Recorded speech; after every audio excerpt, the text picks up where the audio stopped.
James,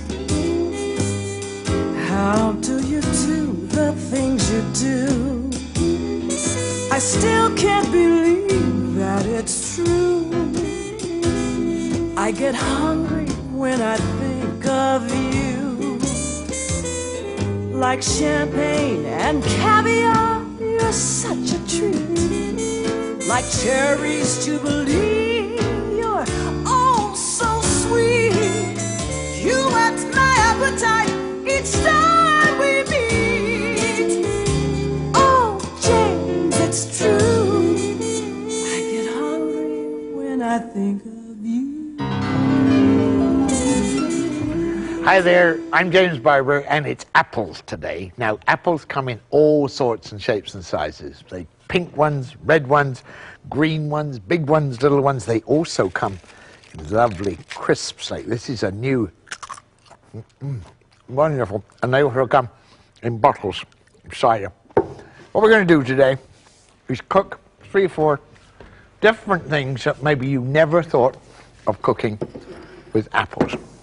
First thing I want to do, crank up this fry pan. Okay? First thing we're going to do is we're going to make a risotto. Now, everybody knows about risotto. It's an Italian dish. They make it with chicken livers or they make it with something like that. Well, we're going to make it with apples because this is a dessert risotto. So there's lots of ways you can deal with an apple. There's this thing, which you just lean on and do that. All in one go. Well, there it is. There's the core, and there's the bits. I mean, that's pretty enough thing to look at the way it is. That dessert all on its own. But we'll take this apple, bits of apple.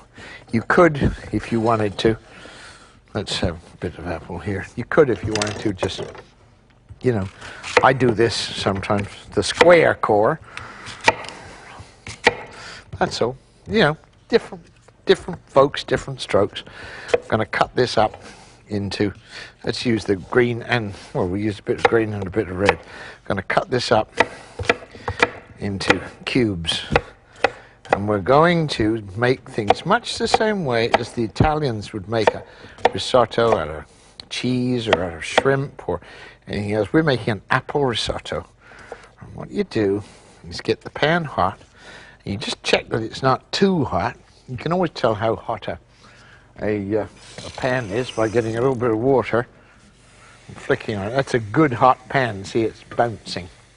And we're going to take a little bit of butter and about 4 tablespoonfuls of butter, because again, this is going to go a long way. It's a great thing for a brunch, a Sunday brunch, or a lot of people coming to supper. Now look, the butter's getting good and hot in this, so to bring the temperature down, right away we'll chuck in some apple, and that stops the butter getting too hot. So we've got a whole apple in there like that. Now, apples do tend to change color unless you put a little acid on them. Acid comes out of a lemon. Sprinkle a little lemon juice over the top. So we've got butter and lemon juice in there like that. Give it a stir so that everything, see what happens to those apples when they pick up the butter. And then we put in some rice. Now we want about 1.5 cups of rice. That's about 1.5 cups. That's about 1.5 cups. Okay? And once again, we're going to stir it.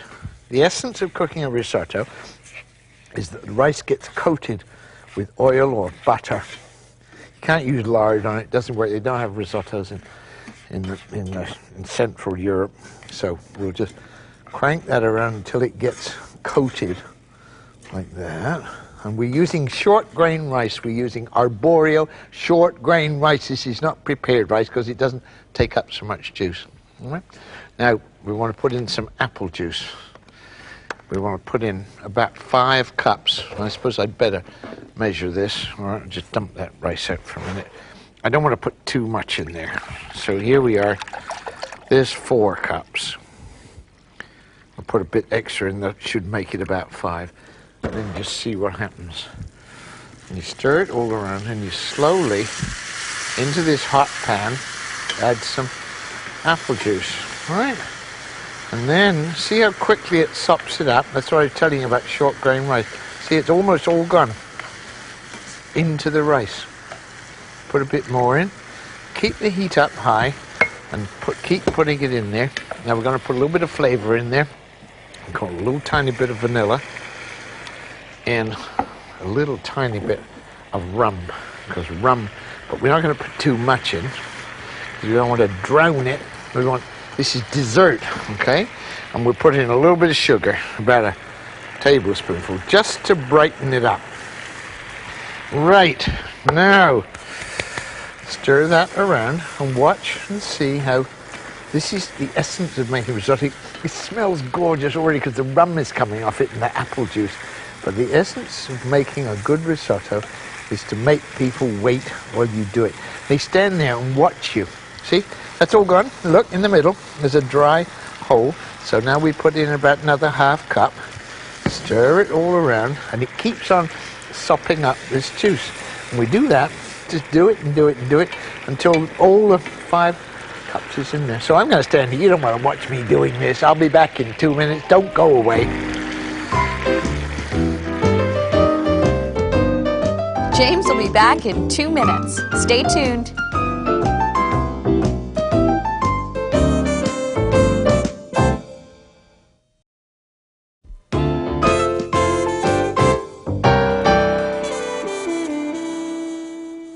Now I've got the last of the apple juice in there, and see how dry that's going. Well, that apple juice is going to all be absorbed into the rice, and it's going to take about 5-10 minutes and on a low heat. So I'm going to put it over here now. We've done all the high heat work and got it together. That can just sit there. Right, now I'm going to do a chicken dish, apple show, all right? Chicken dish.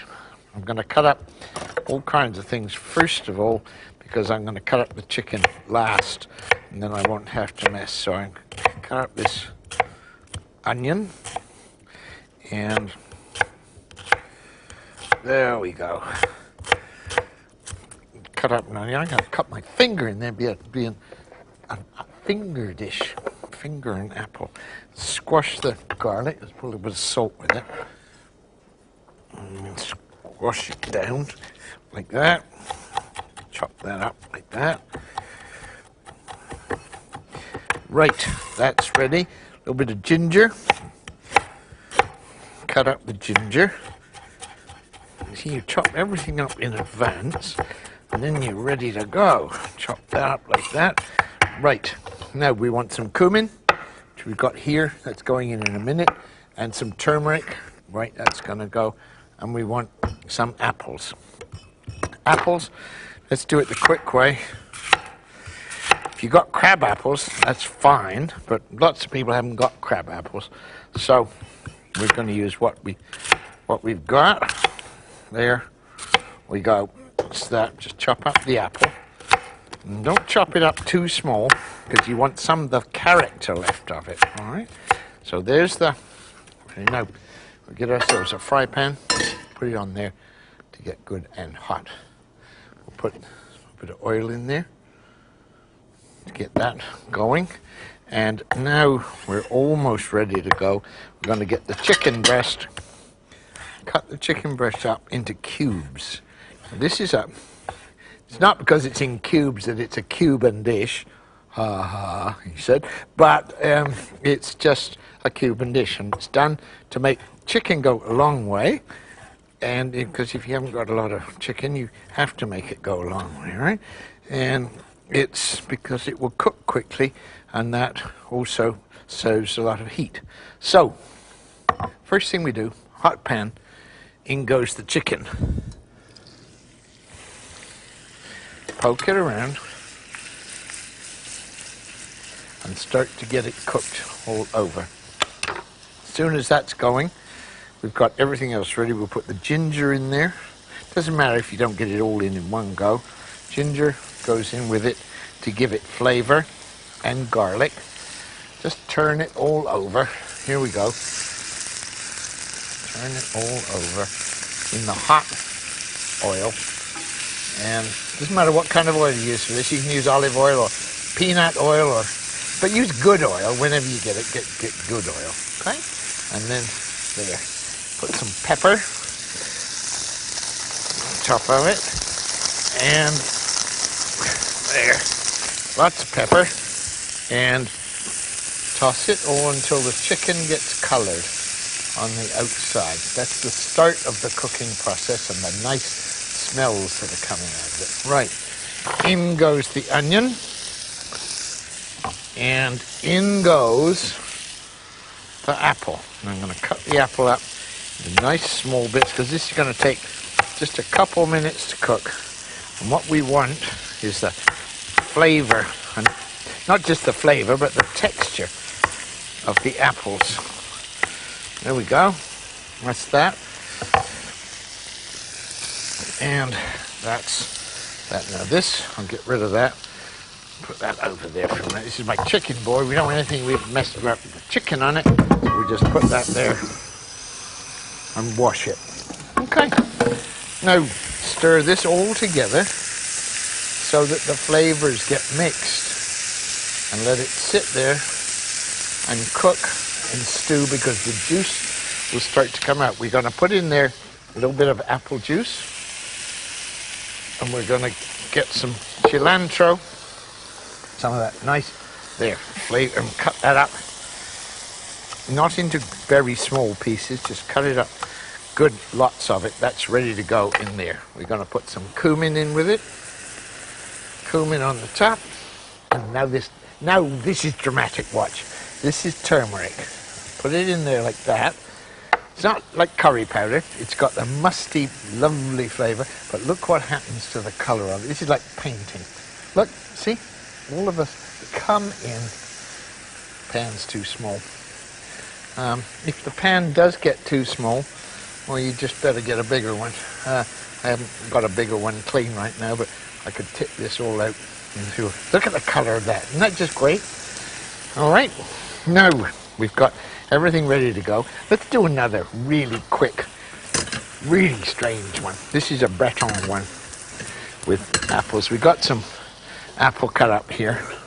Take this cut up apple, and here, let the pan get hot.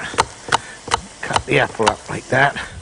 We'll take a bit of butter, put some butter in the pan, let the butter to melt, all right, and we'll, come on, some things never hurry when you want them to, so I'll cut this up a little bit, but you'll see what I'm going to do, and I'm going to take these bits of apple, there, they're about the right size, and I'm going to throw in the apple, all right, in with the butter, let it all, it'll start to come together.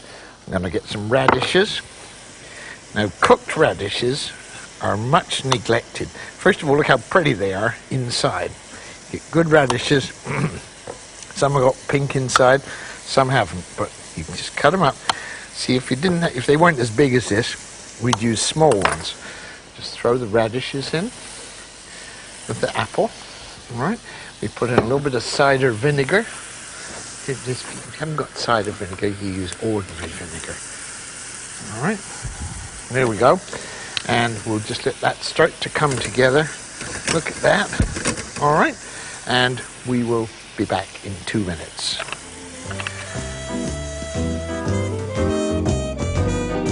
Don't go away. James will be right back.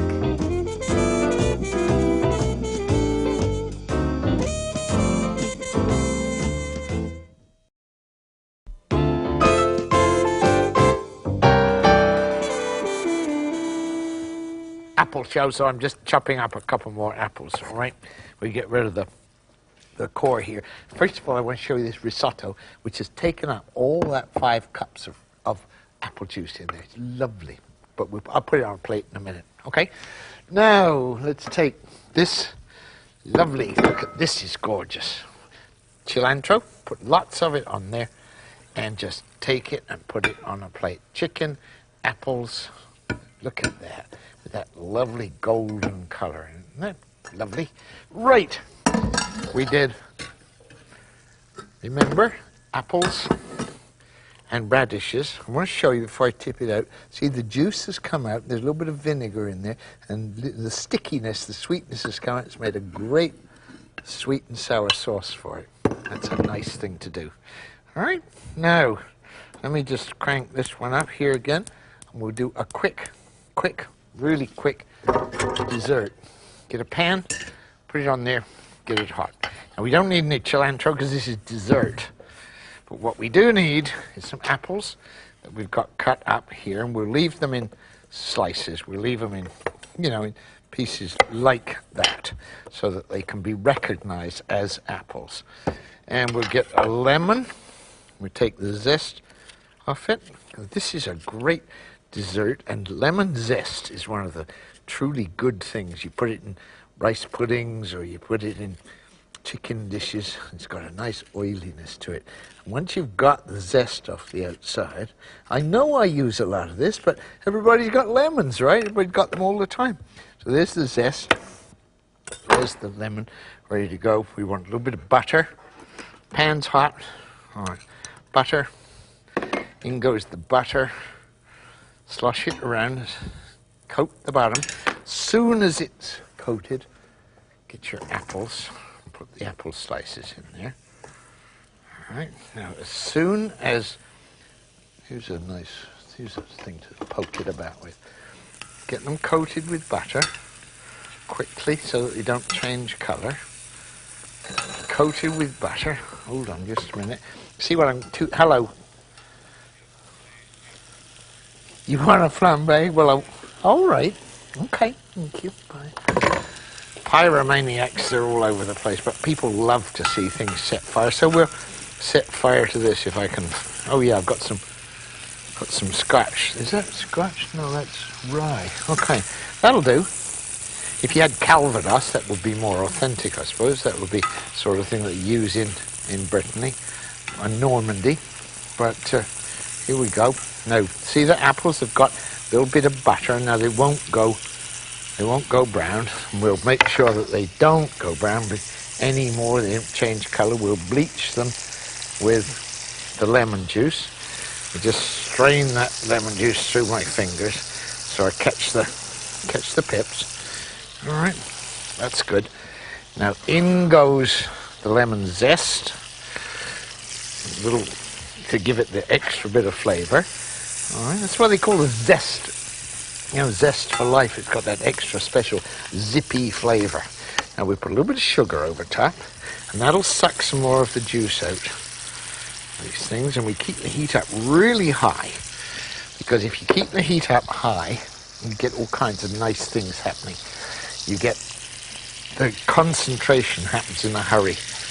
Look, see that juice is coming down to that stickiness again. Now we put in a little bit of white wine. If you were, well, this is kind of complicated, but if you put in, Italians would have a nice little sweet wine, sort of bean santo, but the French would have a little muscat, and we've got a little muscat, so we're going to put in a little muscat today, just to give it that extra bit of flavour. We want to give it a little bit of cinnamon, to give it a little bit more flavour, and we're going to throw in just a couple of cloves, whole cloves, and you can pick these out later. They stay sort of crunchy. So just stir that all around, and see how quickly that's coming down. Now, what you do with this is have ice cream or whipped cream, but you don't overcook any of these things. You make sure they've still got the apple character, but they're just lightly coated in this lovely, look at the color of that syrup happening there. Now comes the really big deal. You have to get ready for this. You have to psych yourself up. Because if you want to flambe things, you have to have the pan hot enough. And you have to be careful. What some people do is take a little booze and put it in a container. Dump that out of there. Put a little in the container like that. And then take the container away. Because if you pour it out of the bottle, you can catch fire to the whole thing, and you don't want to do that.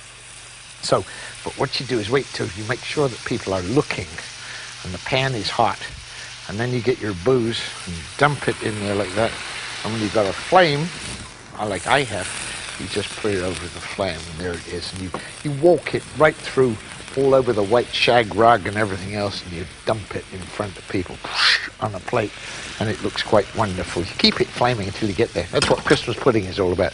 So I'm going to finish this, get ready, give you a tip, and I'll be back in 2 minutes, okay?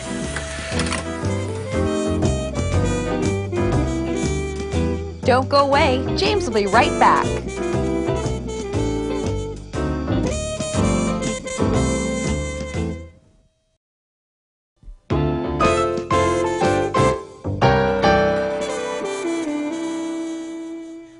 And I'm really sorry. Yeah, all right. Let me see if I can do a rerun. Okay, thank you. Boy, I'm just roasting these almonds. Look, I'm going to put this apples out here. See how sticky they've got, these lovely apples. We did all that, we flambéed it, and then we'll put the roasted almonds on top of it, like that. And then we'll put some whipped cream around it, like that. And we've got this fantastic apple dessert. But, wanted a replay? Here's how we did it, all right? Watch. There it is. Slow, pour it in there. Get it good and going. Hold it carefully over the flame. And just hold it out of harm's way. Don't do it around little kids, but that's how you do it. It's easy. Just set light to it and watch it burn. That's really great stuff to do. That's how you do it. Okay, now look. We made a risotto. There's our risotto, which is thick and sticky with apple juice, and it's a wonderful, really wonderful dessert of apples and all that lovely flavour that comes in that. You can't set light to that, don't worry. That's a nice thing to do. We made a great dish out of chicken and apples, all right? Nice Chilean dish, chopped up chicken, chopped up apples and fished up. And we did a Breton dish, finally, of radishes and apples, just cooked together with a little bit of cider, and you sprinkle, if you've got chives, you put those on top of it. But see, all that is involved is making things look pretty. So that's how you can play with apples, or you play with anything in the kitchen, because it's fun. Apples won't keep at all well if you put them in the fridge. They'll go brown and soggy. My grandma used to keep them wrapped up in newspaper in the attic, but they just need a cool place and not too much light. Then you keep them for quite a long time. Put some more cream on here. I mean, this is gross, but there you are. You can do it with ice cream. You can do it with anything. Great thing about cooking is that you just get on and enjoy it. You do it simple, simple, simple. See ya next time.